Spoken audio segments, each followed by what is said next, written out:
Hey Bookaholics, so welcome back to another video. Today I am bringing you a dedicated series review of The Forging of Age duology by Tatiana Obey.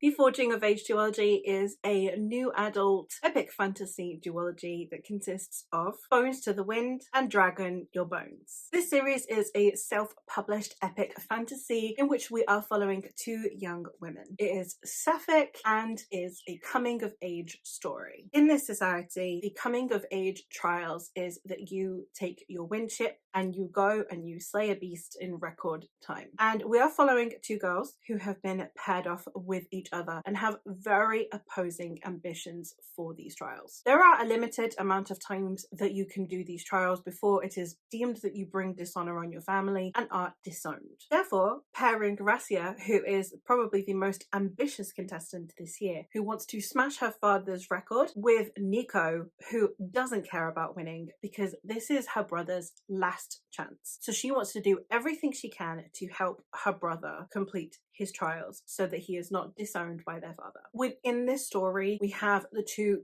butting heads over not understanding the other's needs and caring more about what they want out of this trial than coming together as a team. This story ended up being a really good one. I love the world building in this series, and I love the way that Tatiana played with the setting that she had created to create a wonderful atmosphere for tension, and it made you feel really immersed. The plot itself is very entertaining. It's a very compulsively readable series. It's definitely one that I think suits the demographic of new adult but would still be enjoyable to adults. It definitely has a very approachable writing style, and as I said, really fast pacing that would keep younger audiences entertained while still having enough themes and content within the story that would make people who frequently read adult fantasy still entertained. The themes in this series, in my opinion, predominantly focus on belonging and, of course, coming of age, coming into oneself and prioritizing one's needs, which I think were handled really well. Now, within the themes, there is one thing that I do have a minor criticism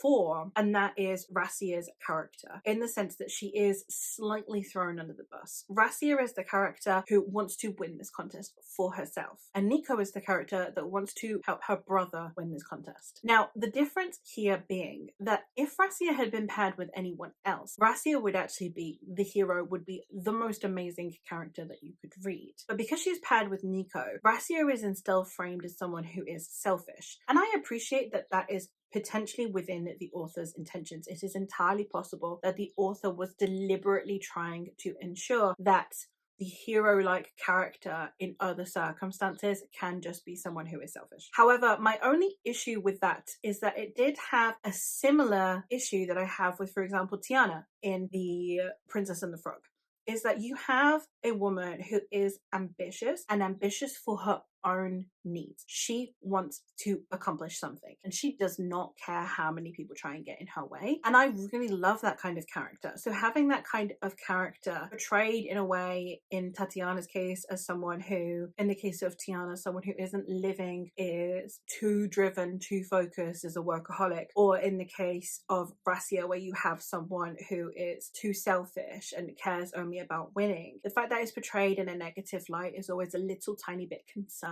to me. However, I do feel that as the book goes on, it does kind of redeem itself in that department. So that is an issue that I did have going in, but it's not one that permeated the series. I'm not sure how I feel about having Nico portrayed as a better person because their ambition is not for themselves, it's for someone else, namely a male. I felt a little bit iffy about.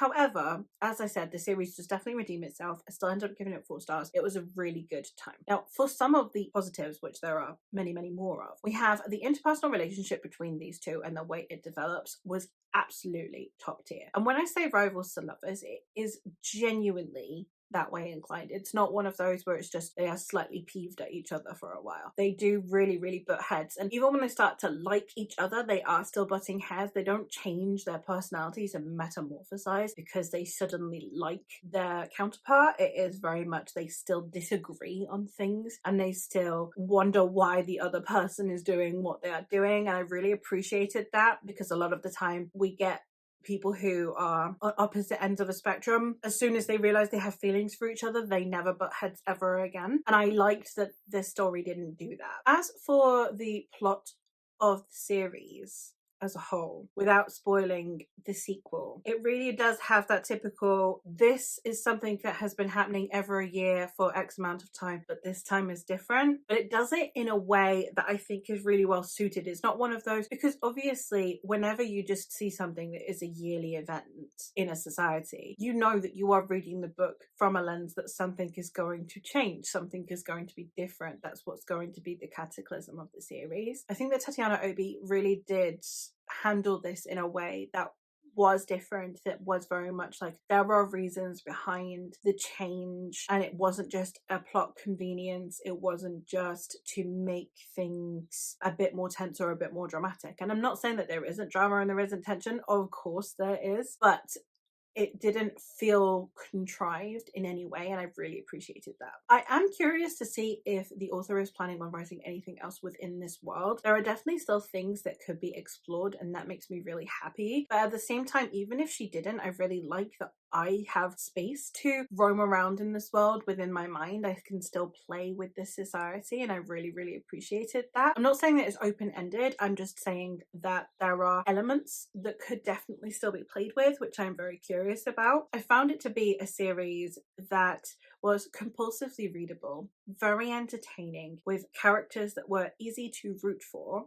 In my case with Frasia, potentially too easy to root for, with an exploration of characters that we don't see very often, especially within fantasy. For the most part, it's a series that I would highly, highly recommend checking out. As I said, even if you don't normally read new adult, or if you don't read young adult, I would highly recommend checking it out even still, because it is one that all it is it's faster paced and has more approachable writing style. The rest of it, it's not any different to any of the other adult works that I read. So if the synopsis sounds like it's up your alley, I would highly recommend, especially for the world building. But that is all for this review. So let me know if this is a series you would be willing to check out, and let me know what your favorite self-published series is at the moment down in the comments below. But that is all for me for today.